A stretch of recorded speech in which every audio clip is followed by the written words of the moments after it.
So I want to switch gears a little bit and talk about the other concept that you're going to introduce to us. So there's the next one is, if I'm reading it correctly, it's the Ensemble ADU concept. Can you tell us a little bit about that?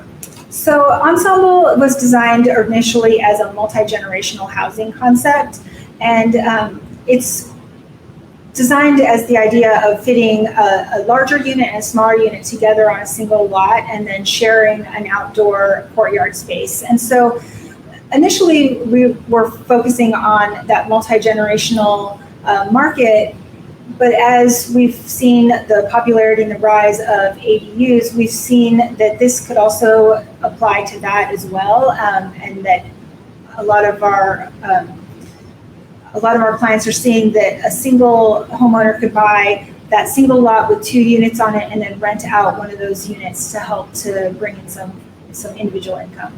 Okay, so this concept is built as a single project. It's not built the front and then build the ADU in the rear later. Right. It's a ground up concept that would all be built at the same time, which makes it a little bit more flexible without having to worry about any of those ADU restrictions. I know a lot of jurisdictions are providing opportunities for ADUs to be built after the fact.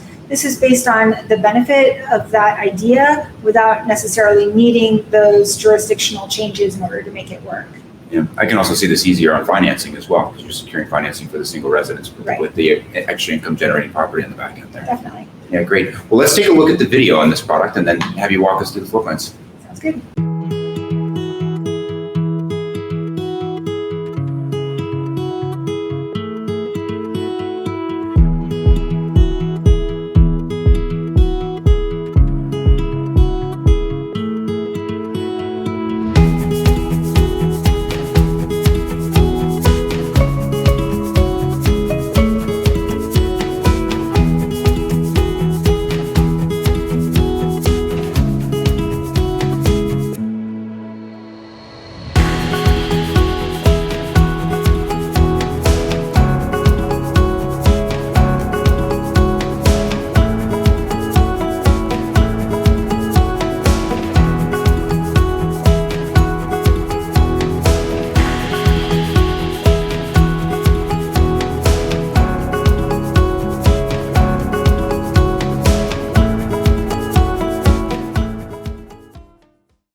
Thanks for showing that video. Here are some diagrams that show how the Ensemble floor plans fit together.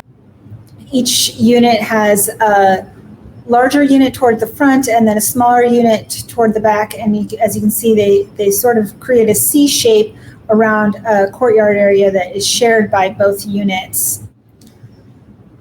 We tried to create a wide range of square footages.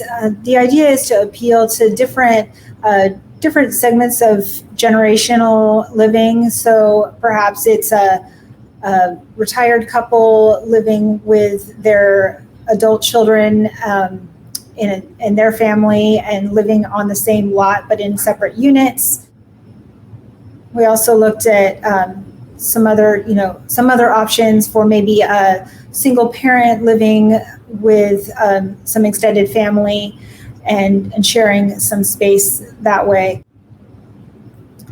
So the units fit together in twos, but they could also be organized back to back, and then they would be able to create a larger courtyard that would be shared with 4 units.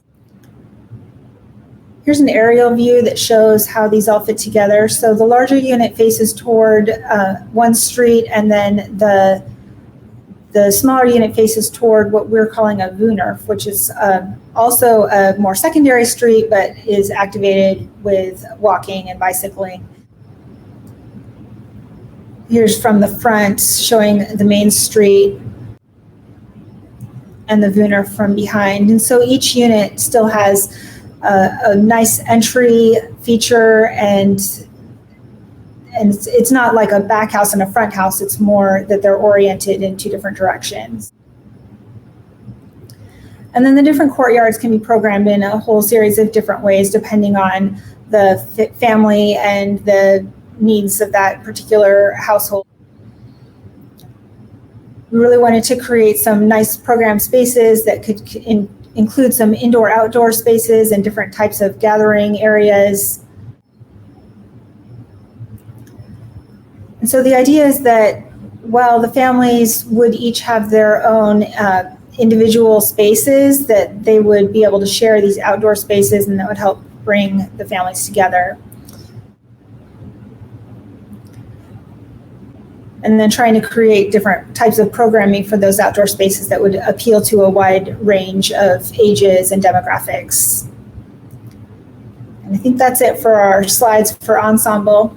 Have you priced any of these as you kind of? We used to try to price some of these projects, but it's so dependent on the market, the location. I mean, there's so many outside factors that make it very difficult. And as soon as we get pricing, then it changes. And that builder is going to say, well, I can do this for 10% cheaper anyway, right. And all this stuff. Yeah, I mean, it's hard to really predict. And every client, we found these R&D concepts to be super helpful in getting our clients sort of thinking about things differently, but often they incorporate like a feature or a certain element of it, and it ends up looking like something completely different. I mean, every client has their own way of developing their projects, and they have their own ideas for what they want to provide. And so they don't end up being exactly the way we design them in these R&D concepts, which is fine. Like we're not really intending that you'll take Ensemble the way it is and just pop it down on the site and there you go, we're done. Right. We know that it's going to take more than that we're going to work with a client to get their bathroom configurations and kitchen configurations, and like maybe they want a different bedroom count than what we're showing, but it's all part of the process. Yeah, so speaking of inspiration, I'd love to hear a little bit about it. So what was your inspiration behind this particular concept? Well, we were seeing a lot of families, even families at our own firm, that were deciding to live multi-generationally. And it was, it's something that has been prevalent across the globe for a really long time. And I think the United States has been a little bit behind in picking up that same trend. We've been living individually as single families for so long, but maybe missed out on some of the benefits of living multi-generationally, having grandparents living with grandchildren and being able to help take care of both the younger and the older generations. As the recession showed us, a lot of young people were moving back with their parents and not hating it. They were still enjoying having that connection with their families, but still wanting some independence too. So we think this concept really helps to provide some elements of independence while also still being able to maintain that bond with your family. And then through the pandemic, we've seen people maybe even take another perspective on wanting to have family nearby, and that benefit of being able to share in the caretaking needs within a family. Yeah, certainly adds a lot of peace of mind, right? And with our current market situation, being able to kind of, if a member of your family wants to make an exit, well, we're at a good point in the market, be able to kind of consolidate those households. You can see a lot of economic benefits coming from that, in addition to the psychological benefits with that peace of mind. So. For sure, and even for families that don't want to live multi-generationally, the economic benefits of being able to maybe rent out that other unit that you're not living in, I think that also has a great opportunity for the financial aspects of it. Yeah, certainly. I know if I had the chance looking back, my first home would have been something with an income producing component to it. Then ultimately when you're ready to move out, you rent the front part as well, and you can kind of continue to kind of both build your legacy as well as kind of just move yourself along economically. Yeah, we see there's a lot of opportunity with this in different ways. So this has been a fantastic conversation. Really appreciate you introducing us to the concept you're working on. Looking forward to learn a lot more. And when we can all get together in person, love to bring an actual Innovation Insight road trip. And I'm looking at you, Lauren, back there. Love to bring them all together and see if we can make that happen. One of the things I just want to close out with is, so are there any seeds you want to plant with our community and how they should be thinking about innovation within the residential built environment?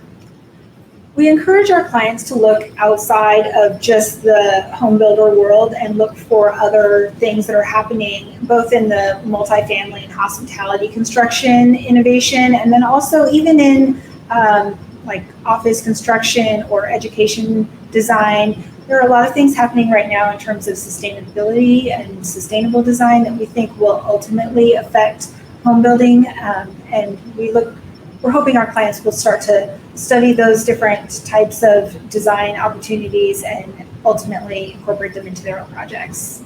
Okay, fantastic. Well, and now you bring up a great point. So this whole push for carbon neutrality, and you see a lot more activity on the larger scale projects. Do you think that that's going to quickly or in the near term trickle down into the smaller residential developments? I definitely think it will. The question will be whether the home builders will be on the forefront of that or whether it will be regulation that will push them towards it. So we'll just have to see how that goes. But I would encourage our home builder clients to take the lead on that and to really push forward with it before it's forced upon them.